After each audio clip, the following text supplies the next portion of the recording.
اعوذ باللہ من الشیطان الرجیم بسم اللہ الرحمن الرحیم۔ ناظرین کرام، ختم نبوت اور اجماع امت کے موضوع پر پروگرام لے کر ہم آپ کی خدمت میں حاضر ہیں۔ گزشتہ دنوں یہاں ایک پرائیویٹ چینل پر ایک پروگرام پیش کیا گیا جس کے شرکاء نے ختم نبوت کے حوالے سے گفتگو کی، اور اس ضمن میں جماعت احمدیہ اور امام جماعت احمدیہ کے متعلق بعض اور اعتراضات بھی کیے۔ ہم پہلے دو پروگراموں میں ختم نبوت کے حوالے سے جو امت کا موقف ہے اس کو تفصیل سے بیان کر چکے ہیں، اور آج جو اس کے علاوہ بعض اعتراضات اس پروگرام میں کیے گئے ان کے جواب کی طرف آتے ہیں۔ ایک اعتراض یہ بھی کیا گیا کہ حضرت مرزا صاحب، حضرت مرزا غلام احمد قادیانی علیہ الصلوۃ والسلام جو جماعت احمدیہ کے روحانی پیشوا ہیں، یہ کہا گیا کہ چونکہ مرزا صاحب ہندوستان میں پیدا ہوئے ہیں اور ہندوستان میں اواگون کا اور تناسخ کا عقیدہ ہندوؤں میں پایا جاتا ہے، اور جس کا یہ مطلب ہے کہ ایک روح بار بار دنیا میں جنم لیتی ہے، وہ کہتے ہیں کہ مرزا صاحب نے اس عقیدے سے متاثر ہو کر اپنی کتابوں میں ذلی اور بروزی نبوت کا عقیدہ بیان کیا ہے، اور یہ سراسر غیر اسلامی عقیدہ ہے، اسلام کا اس سے کوئی تعلق نہیں ہے۔ تو اس حوالے سے آج ہم گفتگو کریں گے۔ ہمارے ساتھ محترم مولانا مبشر احمد کالوں صاحب تشریف فرما ہیں۔ تو کالوں صاحب، یہ جو اعتراض کیا گیا ہے اس حوالے سے آپ بیان فرمائیں کہ کیا یہ سراسر غیر اسلامی عقیدہ ہے؟ سب سے پہلے ہمیں اس بات کا پتہ ہونا چاہیے کہ تناسخ کیا ہے۔ تناسخ عربی لفظ ہے، اور ہندوؤں کے ہاں ہندی زبان کا جو لفظ ہے اس کا متبادل وہ آواگمن ہے۔ وہ کہتے ہیں کہ جب ایک انسان فوت ہو جاتا ہے تو اس کی روح اس کے جسم سے باہر نکل جاتی ہے، اور اپنے گناہوں کی سزا پانے کے بعد اللہ تعالیٰ اس کا ایک گناہ رکھ لیتا ہے۔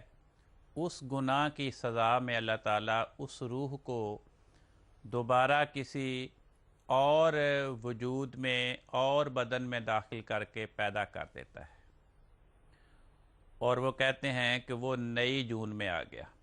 جو پچھلی پیدائش تھی اس کو کہتے ہیں پچھلی جون تھی اس کی، اور اب یہ نئی جون میں آیا ہے۔ یہ ہندوؤں کا تناسخ کا یعنی آواگمن کا عقیدہ ہے۔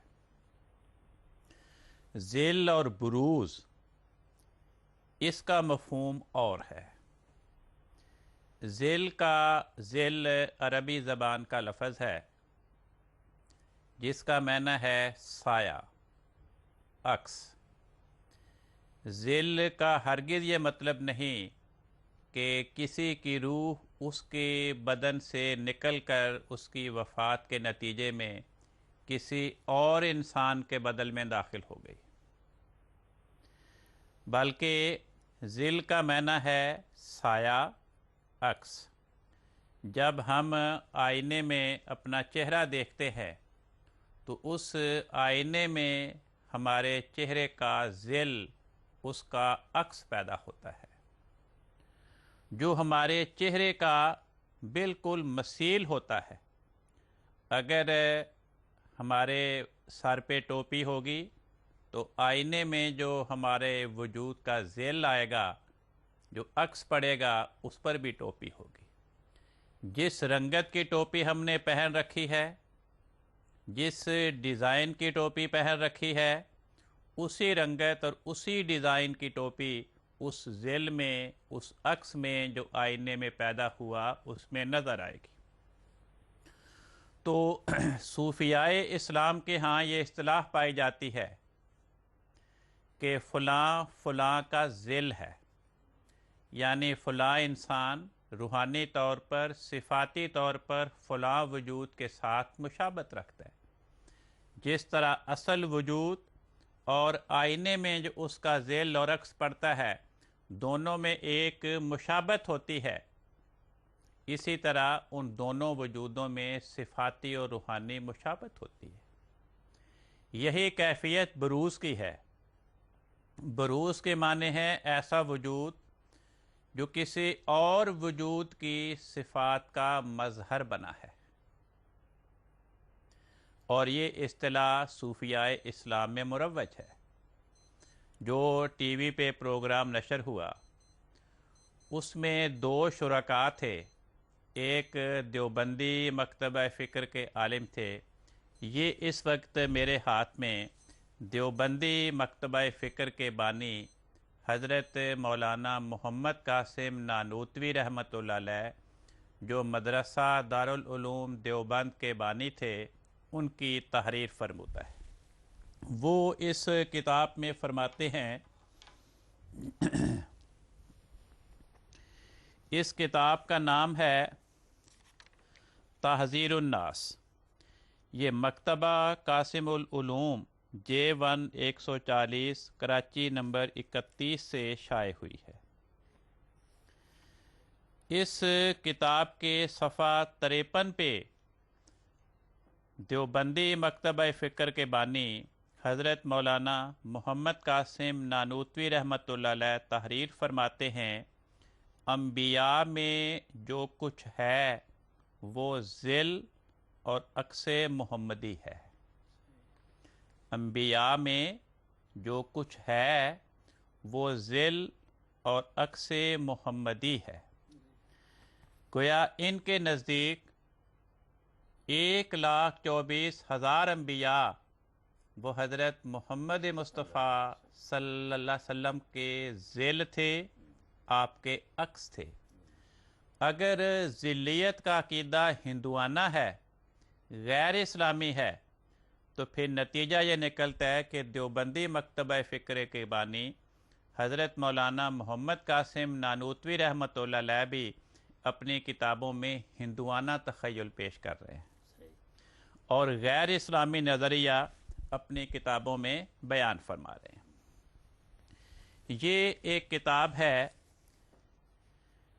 خزائن و اسرار القلم فی شرح فصوص الحکم، یہ اس کا مقدمہ ہے۔ شاہ محمد مبارک علی صاحب نے یہ تصنیف فرمائی ہے۔ تو اس میں وہ تناسخ اور بروز کے بارے میں بحث کرتے ہوئے فرماتے ہیں، یہ صفحہ 47 ہے اس ایڈیشن کا جو میرے ہاتھ میں ہے۔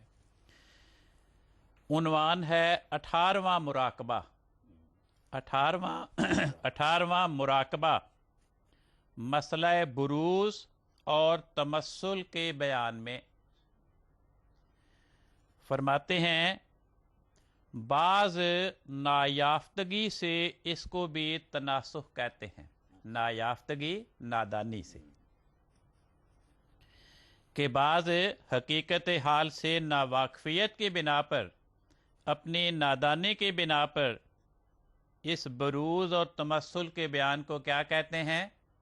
تناسخ۔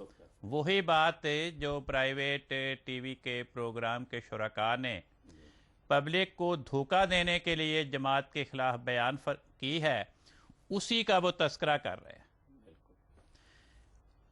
بڑی تفصیلی بات ہے، وہ اس کا فرق بیان کرتے ہیں۔ تو کہتے ہیں کہ تمامی اہل اسلام اور نصارہ اور اکثر ہنود منکر تناسخ کے ہیں،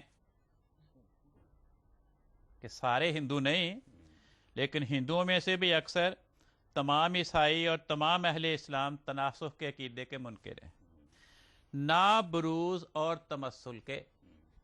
کہتے ہیں اہل اسلام، نصارہ اور ہندوؤں میں سے اکثر لوگ بروز اور تمثل کے منکر نہیں ہیں، بروز کے قائل ہیں۔ تو ہماری مخالفت میں پروگرام نشر کرنے والے شرکاء کہتے ہیں کہ یہ بات ہندوانہ ہے، غیر اسلامی ہے۔ وہ کہتے ہیں کہ نہیں، بروز اور تمثل کے قائل کون ہیں؟ تمامی اہل اسلام اور نصارہ اور اکثر ہنود۔